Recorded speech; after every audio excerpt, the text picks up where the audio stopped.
Welcome everybody, this is the Chris Show, your weekly training video that is aimed to help you become a better you. Hosted by me, your friend Chris Dao-anis. I am an author, speaker, and trainer, and we will do this every Wednesday to be available on my website chrisdaoanis.com, on my YouTube channel, and on my Facebook page.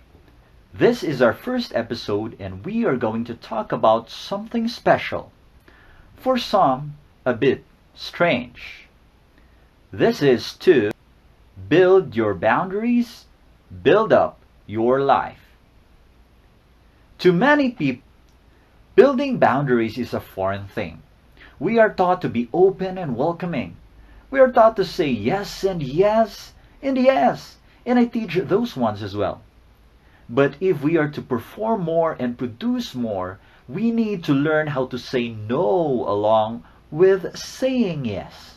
We need to learn to build boundaries. Here are 3 reasons why. Number 1, you and I have limits.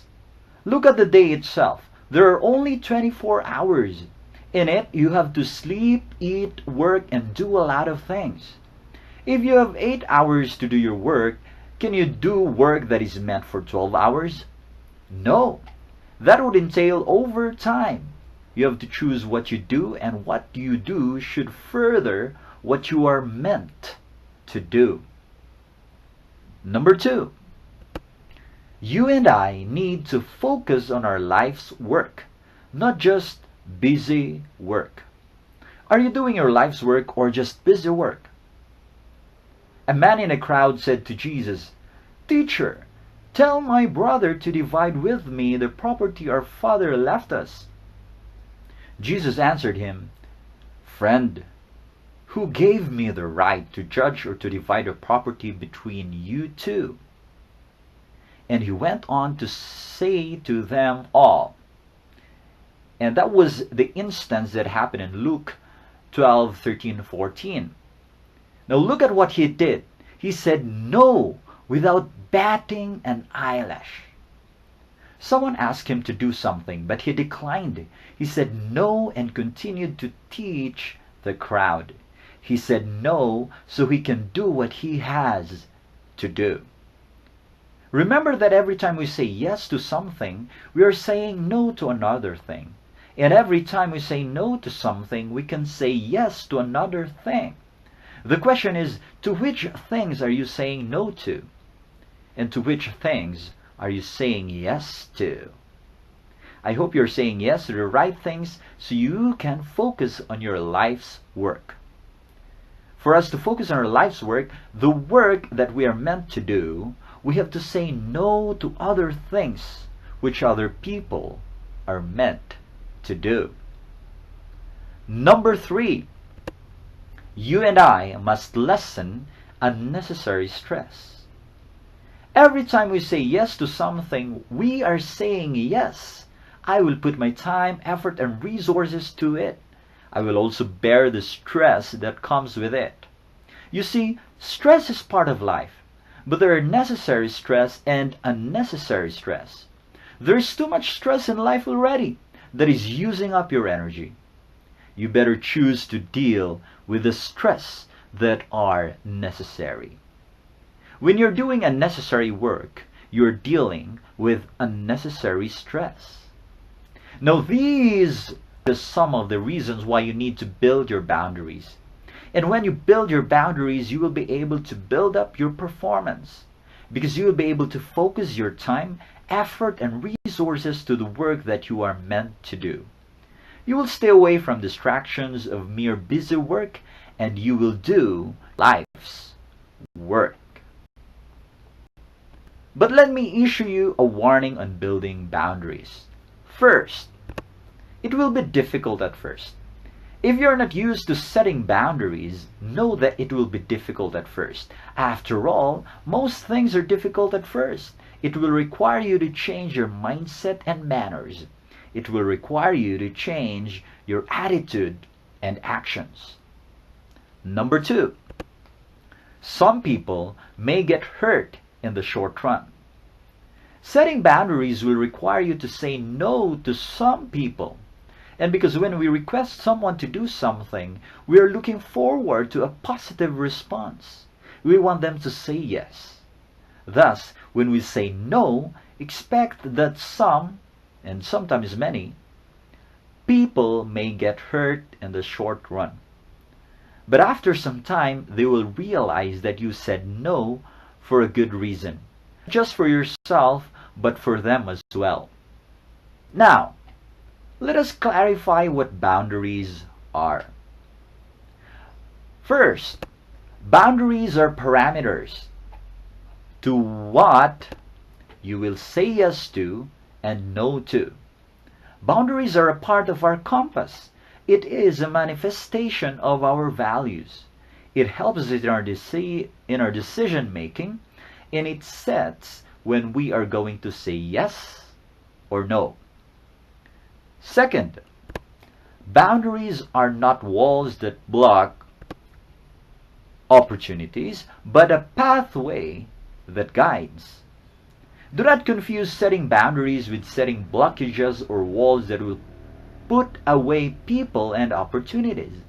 It is actually the opposite. Rather than looking at it as a wall, look at it as a pathway that guides you where you need to go. It gives you a direction to where you can pour your effort to where you can do more of your life's work, and to where you can serve more people. Now that we understand why we need to set boundaries and how we should view boundaries, let us look at some action items we can do to build boundaries in our daily life. Number 1, learn to say no. And saying no is okay. Just say yes or no. That was written in Matthew 5:37. One of the things you can learn from this short verse is that it is right to say no as it is right to say yes to the right things. So stop feeling guilty when you say no. Let me repeat, it is okay to say no. Now here are some things we have to say no to. Say no to projects or tasks with unreasonable deadlines. With your experience or someone else's, you can tell if a deadline is reasonable or not. When you are being asked to do something within a deadline that you think is unreasonable, that means you have to stretch and sacrifice your time, your job, your health, your relationship, and reasonably say no to it. Now this requires saying no, period. Sometimes you can say no and negotiate. What you can do is to ask and clarify the deadline. Is it really needed at that deadline stated? Sometimes people just don't know when the real deadlines are. When you help them clarify, they might see the real picture and adjust accordingly.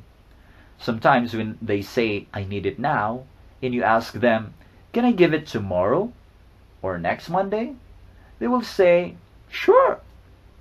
This way, you help them realize that the real deadline was not today, but next Monday. You also will be able to adjust and still fulfill the request. But if in the process of assessing if it is possible to move the deadline and they still say that the deadline is today, maybe it is a green light to say no. After all, you might not be able to deliver. This way, they can also look for someone else to do it if necessary.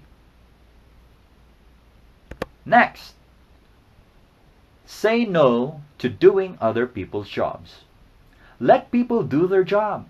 Do not do their jobs for them if they are capable of doing it themselves. While Galatians 6:2 says, help carry one another's burdens. The succeeding verse at Galatians 6:5 says, for each of you have to carry your own load. This means you have to discern what is a heavy burden as against a simple load. Their job is their load and they have to do it. If they are hard up with life's problems due to unforeseen events, this may be a burden. And yes, we are called to help carry one another's burden. But again, someone else's load that he must carry by himself, that's not what we are called to do. At work, I say that you be open to accepting other tasks, even it is outside your job description. You even have to raise your initiative to do more. But do not confuse initiative with boundaryless or having no boundaries. Anything unreasonable is unreasonable, and that has to receive a no. If your boss or coworker is requesting you, let them know the trade-off and let them choose. You tell them courteously, if I have to finish project B today, we have to move the deadline for project A, which I am working on right now, as it is due on Friday. But if you wish, since I'm almost done with project A, let me finish it first before working on project B by Friday. You will have project B done next Monday. Which one would you like me to finish first? So you ask that question. Again, this is when it becomes unreasonable. Of course, if a little overtime once in a while can accommodate the job, then maybe it is okay to say yes. But if it becomes repetitive, that is a different story. In this way, you will be more productive at work. You will also not sacrifice unnecessary resources of you and your company. This will also give the message that you know and value your work, and that you want your boss in your company to succeed. Number 2, stop helping when you are not helping. Yes, this will be difficult, but this is a practice of tough love. You love them and you want to help them in the way that they are not expecting you to. But with this, you will help them grow for the better.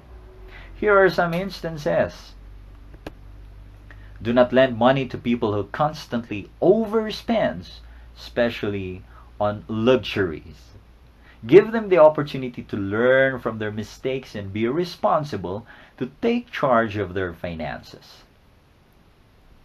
Next, do not work overtime just to help people who are habitually late. Let them suffer the consequence of their action. That coming on time is a must to finishing work on time. And finally, do not answer questions which answers can be found by themselves without the need of your personal perspective. There are people who disturb you and ask questions whose answers can be easily found on Google or in the manual. Of course, it is different when it requires you to give your opinion on something. If they are asking for a ready information, teach them to search for it on their own. If they ask for your perspective, then give it. Number 3,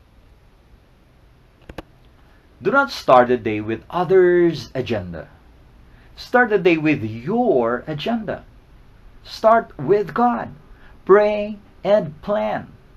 What are the things that you need to do? Do not start with your email and start responding to the requests of other people. You will realize that your day is done having completed none of your agenda. Stop starting your day opening your email, Facebook, or Instagram. Schedule it later or after finishing the goals you have set for yourself that day. Number 4, act with intention. You will be treated as you behave. How you act teach other people how they treat you. If you're saying no verbally but your body language and actions say otherwise, they won't take your no seriously. If you say you need to work on project A, then work on project A. If you say you need to go to meeting A, then do not go to meeting B. If you say you're working now, then schedule your chit-chat with Chatty Cathy later during the break. And lastly, number 5, set an interrupted time when you need to. When you're working on a project and cannot afford to be interrupted for the entire morning, tell your team or your office mates about it. If you have a door, maybe you can close the door and put a sign on it.